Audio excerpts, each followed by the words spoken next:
Coming up on Network Africa, Zimbabwean citizens vote for a new government in the 2023 presidential and parliamentary elections.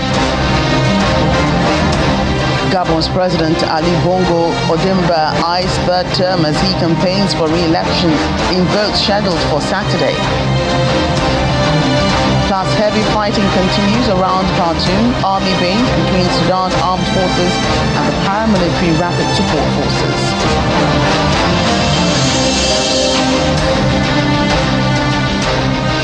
Welcome everyone, I'm Joke Rogers here in Lagos. Gabonese President Ali Bongo Ondimba is campaigning for re-election, seeking to dispel opposition claims that he lacks the strength and track record to fulfill generous electoral promises in a third term. In remote corners of the Central African nation, Mr. Bongo gathered a large crowd in Makoko as he woos voters with promises of higher family subsidies and cuts to public school fees. The vote scheduled for Saturday, August 26, is a much-anticipated test of support for Mr. Bongo, with detractors saying he has done too little to funnel Gabon's oil wealth towards a third term, or a third of its 2.3 million population living in poverty, and concerns surrounding his fitness to govern after a stroke in 2018. If Mr. Bongo's 18 competitors, 6 have backed a joint candidate in an effort to marshal the opposition vote and end his family's 56-year grip on power. His main challenger is Albert Ondo Osa. The 69-year-old economics and management professor was picked by an alliance of 6 main opposition parties as their joint candidate barely a week before the vote. Well, it's the second day of the BRICS summit taking place in Johannesburg, and South Africa's President Cyril Ramaphosa has told delegates that the bloc would continue discussions on practical use of local currencies to facilitate trade and investment flows. The leaders of Brazil, Russia, India, China and South Africa are expected to weigh rules for admitting new members to the bloc of developing countries at the summit, even as splits over its future direction risked undermining its ambition to give the global south more clout in world affairs. During his remarks on Wednesday, President Ramaphosa said that well-functioning payment and banking systems secure trade flows, and the increased use of local currencies in that trade were necessary for an economic recovery independent of what he called geopolitical contestation. Nations of the world confront the effects of climate change. We must ensure that the transition to a low-carbon, climate-resilient future is just, it must be fair, and it must be able to take into account the different circumstances that prevail in all countries. In line with this objective, BRICS nations need to advance the interests of the global south and call for industrialized countries to honor their commitments to support climate actions by developing economic progress. The commitments of support that have been made that have not yet been lived up to need to be followed through. We're deeply concerned about conflicts across the world that continue to cause a great deal of suffering and hardship to many people around the world. As South Africa, our position remains that diplomacy, dialogue, negotiation, and adherence to the principles of the United Nations Charter are necessary for the peaceful and just resolution of conflicts. We are concerned that with global financial and payment systems are increasingly being used as instruments of geopolitical contestation. Global economic recovery relies on predictable global payment systems and the smooth operating of banking, supply chains, trade, tourism, as well as financial flows. We will continue discussions on practical measures to facilitate trade and investment flows through the increased use of local currencies. Well, another issue topping discussions at the 15th Summit of BRICS nations is the expansion of the bloc. About 20 countries are said to have shown interest in joining the alliance. Host President Cyril Ramaphosa and the Russian President Vladimir Putin, who was represented by his foreign minister, said the two countries had similar views regarding expansion. Nigeria's President Bola Tinubu is represented by Vice President Kashim Shettima. Our South Africa correspondent Innocent Semosa gives us more details in this report.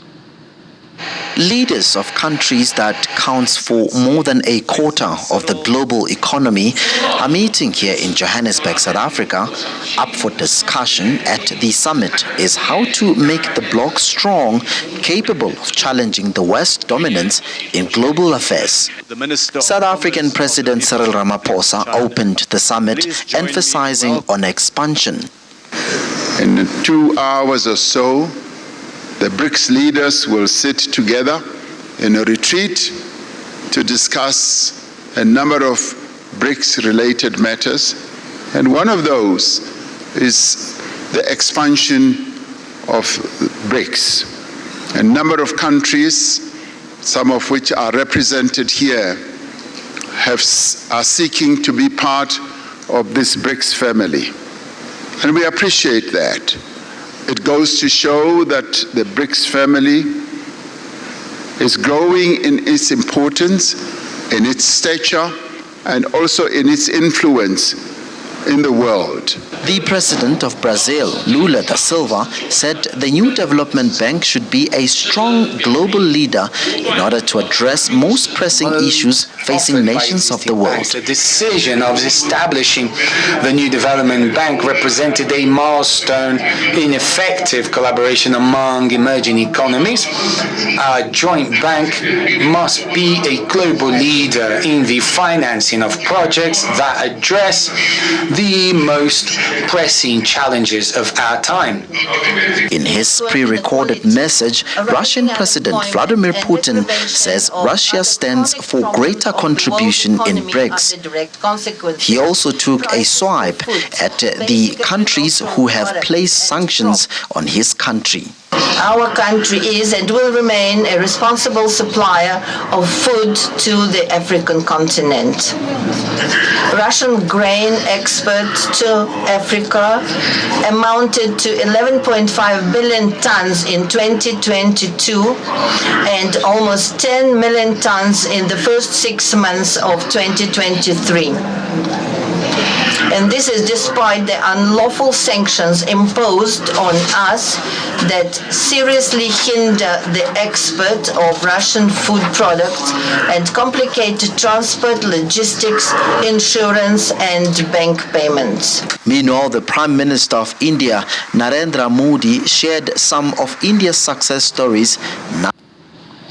Oh, sorry for that hitch there. Let's get you back to the stories about Zimbabwe, and where citizens are voting for a new government amid rising tensions due to a currency crisis, weakening public health systems and high unemployment.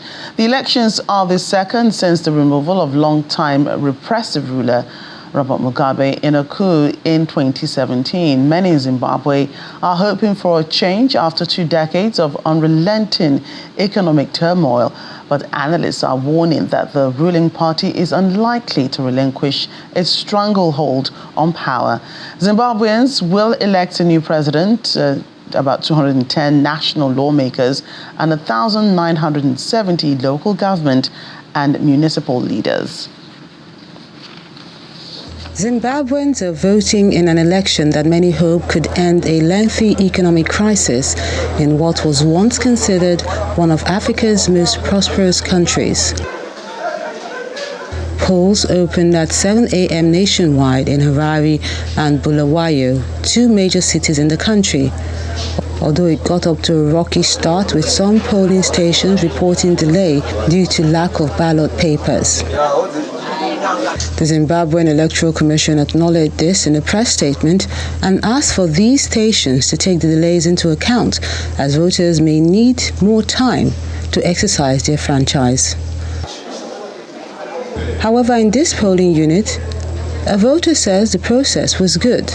My polling station, the process is smooth because there are many polling stations. Before, in 2008, you would have very long queues.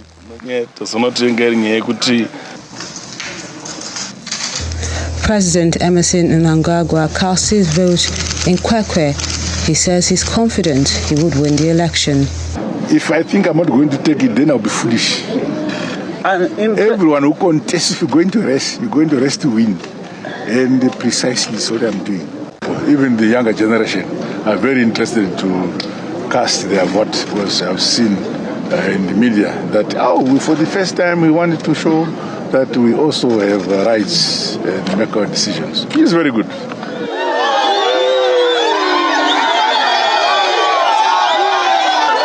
The presidential race is between the current president and ZANU-PF leader Emerson Mnangagwa and 10 other candidates, including his main challenger, lawyer and pastor Nelson Chamisa of the Citizens Coalition for Change, CCC.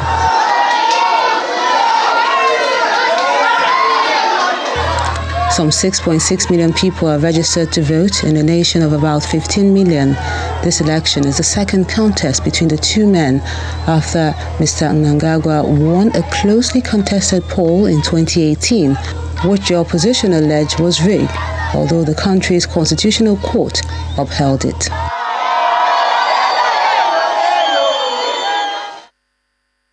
Let's get more on the elections in Zimbabwe, and the VOA's Columbus Mavunga joins us from Zimbabwe's capital, Harare. Hello, Columbus. It's good to see you today. All right, we'll try to catch up with Columbus and get back to him for him to give us an update on the elections in Zimbabwe. Let's move on quickly. Hope appears to be rising on an amicable solution to the political crisis in the Niger Republic, going by the words of the ECOWAS envoy to the country, General Abdulami Abubakar, who says he remains optimistic that diplomacy will help resolve the situation without recourse to the use of force. He stated this after meeting with the president, that's Nigeria's president, Bola Tinubu, who is the ECOWAS chairman, to brief him on the outcome of his team's meeting with the military junta over the weekend. General Abubakar, who was accompanied by the president of the ECOWAS Commission, Dr. Umar Toure, described their meeting in Niger as fruitful. As you are aware, the ECOWAS heads of state have made me an envoy to Niger Republic, and over the weekend we were there to see the military people and discuss to find a way out of the lacuna we find ourselves. So that's why I'm here this afternoon, together with the president of the ECOWAS Commission, to give a report back to Mr. President on our discussion in Niger. I must say that our visit to Niger has been very fruitful, in that it has just opened an avenue to start talking, and hopefully we will get somewhere. Like I said, we started talking. We made their own points, and then I made my report to the chairman of the ECOWAS heads of state and president. He will now consult with his colleagues, and then the ding-dong starts, and we'll get somewhere. Hopefully, diplomacy will see the better of this thing. Nobody wants to go to war. It doesn't pay anybody, but then again, our leaders have said, if all fails, and I don't think all will fail, we'll get somewhere. We'll get out of this mess. Meanwhile, the World Food Programme is warning that the military takeover in the Niger Republic would pose humanitarian catastrophe to some 7.3 million people. This has brought concerns to the United Nations in a country which has already experienced acute food insecurity even before the coup d'etat. Our humanitarian colleagues are concerned about the potential impact of the ongoing crisis on the food security situation. Before the coup, over 3 million people were already severely food insecure, and according to the World Food Programme, some 7.3 million food insecure people could see their situation worsen due to the unfolding crisis. Humanitarian exemptions to sanctions and border closures are required to avert a rapid deterioration of the food security and malnutrition situation. The response plan for Niger currently seeks $584 million in funding, but only 39% of that has been received. And coming up after the break, Moroccan Navy intercepts nearly 200 migrants off the Atlantic coast. We'll bring you details of that and others in a moment. Please stay with us. Welcome back to the program. We can now reconnect with the VOA's Columbus Mavunga, who joins us from Zimbabwe's capital, Harare, to give an update on the elections that's supposed to usher in a new government. Good to see you today. Yeah, it's officially it's about 2 hours away from the closure of the polling, but there's some polling stations which are yet to receive ballot paper. So the whole election program has attracted criticism mainly from the opposition party, which is saying this is happening in mainly strongholds of the opposition. We've just been to one of the polling stations and they are yet to receive their polling stations. They are wondering what's going to happen. We are hearing from the Zimbabwe Electoral Commission. They are saying this has been caused by the legal battles that have been there, with political parties are fighting against the Electoral Commission. So we don't really know when the election will end and what is going to happen. Citizens have their different reasons for voting. What are the key issues at stake that cut across the electorate and many are expecting from the government? The main issues at stake is the cost of living, the economy. I think that's the major issue that voters have to look at when they are deciding who to vote for. Whether they would want someone who takes the country back to where it was, being one of the breadbasket of Africa. That's another story. Or the issue of the legacy. You remember that ZANU-PF, the current ruling ZANU-PF, is the one that won the independence, fought the liberation war from about 1965 to 1980. So some people are saying, no, the economy might be performing badly, but ZANU-PF brought us the country, the independence from Great Britain. So they'll say we'd rather stick with it. So it's a polarized society that we are talking about here. And how soon can we know the results of the elections?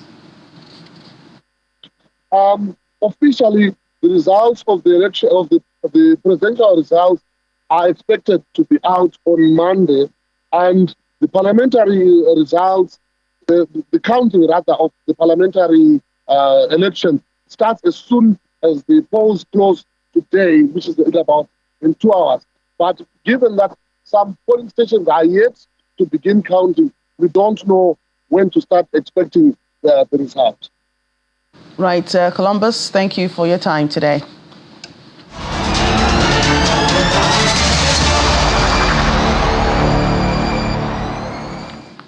We move to Sudan now, where heavy clashes continue around a strategic army base in the Sudanese capital, Khartoum, as the Sudan Armed Forces and the paramilitary Rapid Support Forces fight amid raging conflict.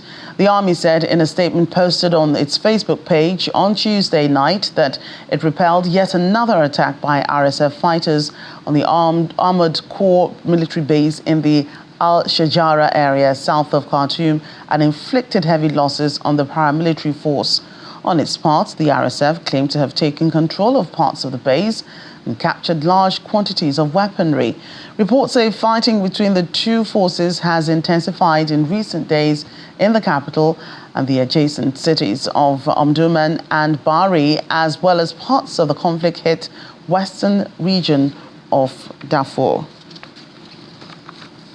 The UN Refugee Agency, UNHCR, says over 3 million people are now internally displaced in Sudan following months of conflict in the country. In White Nile State, access to the camps is said to be challenging due to the rains, even as the UNHCR itself and its partners are working to provide assistance to displaced families. According to the UN, families continue to flee their homes in Sudan, seeking safety in parts of the country as the humanitarian situation there worsens. Over 4 million people have been forced to flee to neighboring countries since the start of the conflict in April. This includes refugees and asylum seekers who fled to neighboring countries and South Sudanese forced to return to their country. Meanwhile, the United Nations Refugee Agency has been speaking of the needs and challenges faced by people displaced by the conflict. Regional Refugee Coordinator for the Sudan situation, Mamadou Diane Balde, says the humanitarian access for Sudanese displaced persons is of paramount importance and is critical for the 3.6 million internally displaced persons. Briefing reporters in New York via video teleconference from White Nile State in Sudan, Mr. Balde says there are major funding gaps even as the agency tries to respond to immediate needs around food, health and nutrition. Of paramount importance. We really facilitating access to the refugees in countries of asylum or to the IDPs within Sudan, as mentioned by our humanitarian coordinator, resident coordinator, is really critical. It is critical for us. It is critical for the 3.6 million internally displaced persons that we have started seeing. As we support and we try to respond to the needs, immediate needs around food, around health, around nutrition, where we already see major gaps, we also need major gaps that could be solved by humanitarian funding. We need the large development funding to come and to support systems. This way, we will not only make the asylum systems sustainable, but we will also be preventing the type of tensions that we have started seeing in some of the countries between refugees and host populations that are generous receiving the refugees, but host populations that do not have access to these services. UNHCR colleagues, other UN colleagues and partners staying, delivering during difficult times, despite the conflict and in light of all the risk associated with it. These colleagues have been able to be and stay and deliver and to support populations, civilians.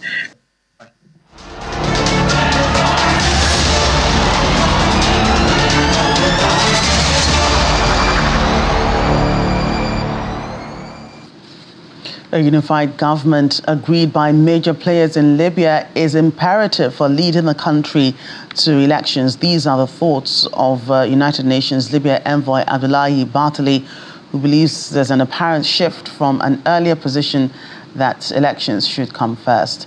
Libya's internationally recognized government of national unity in Tripoli has not been accepted by the Eastern-based Parliament since early 2021 after a failed attempt to have national elections.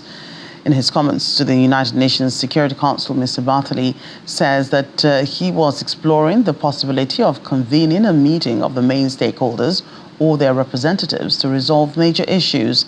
UN diplomacy in recent years had focused on the urgency of holding national elections despite differences rather than replacing GNU Prime Minister Abdul Hamid al-Deiba and forming another interim government to oversee the vote. Congo, the head of the peacekeeping mission there and the special representative of the Secretary General, Bintou Keita, today condemned in the strongest possible terms the attack that took place earlier this week in the Samboko area in Ituri. According to initial reports, 25 civilians were killed while several others were wounded in an attack that was allegedly carried out by the Allied Defense Forces. For several weeks now, the UN mission and the Congolese armed forces have been carrying out joint operation in Ituri and North Kivu, strengthening security arrangements and thwarting several attacks. The mission expressed its readiness to all elections... Was Mr. Dujarric, who is an envoy to DRC Congo, talking about the peacekeeping mission in the Democratic Republic of Congo, which has condemned the attack that took place earlier this week in the Samboko area in Ituri. Let's move on now. The Moroccan Navy has intercepted 190 migrants from sub-Saharan Africa aboard makeshift boats between the coasts of Tantan in southern Morocco and Dakhla in western Sahara. According to a military source, the migrants intercepted were transported safely to the nearest national ports after receiving the necessary care before being handed over to the Royal Gendarmerie for the usual administrative procedures. This operation brings to at least 518 the number of would-be irregular migrants from sub-Saharan Africa brought to Moroccan shores since August 8th. The Canary Islands migration route, a gateway to Europe in the Atlantic Ocean, has seen a surge in activity in recent weeks, particularly from the coast of Morocco and the disputed territory of Western Sahara. Moroccan authorities claim to have foiled 26,000 attempts at irregular migration in the first 5 months of 2023. The head of the Suez Canal Authority says normal traffic is expected to resume through the canal following the collision of two vessels. Slight contact was made after liquefied natural gas carrier Lesme made a sudden stop due to a technical failure that coincided with a strong current that drove oil tanker Buri towards it. According to a ship tracker, Marine Traffic Singapore flagged BW Lesme was successfully towed outside of the waterway, while Cayman Islands flagged Buri could be seen approaching the southern end of the canals as of 12 p.m. local time. The Suez Canal is one of the world's busiest waterways and the shortest shipping route between Europe and Asia. About 12% of the world's trade moves through the canal during strong winds. In 2021, a huge container ship, the Ever Given, became jammed across it, halting traffic in both directions for 6 days and disrupting global trade. And that's Network Africa this afternoon. Thank you for watching. I'm Joke Rogers.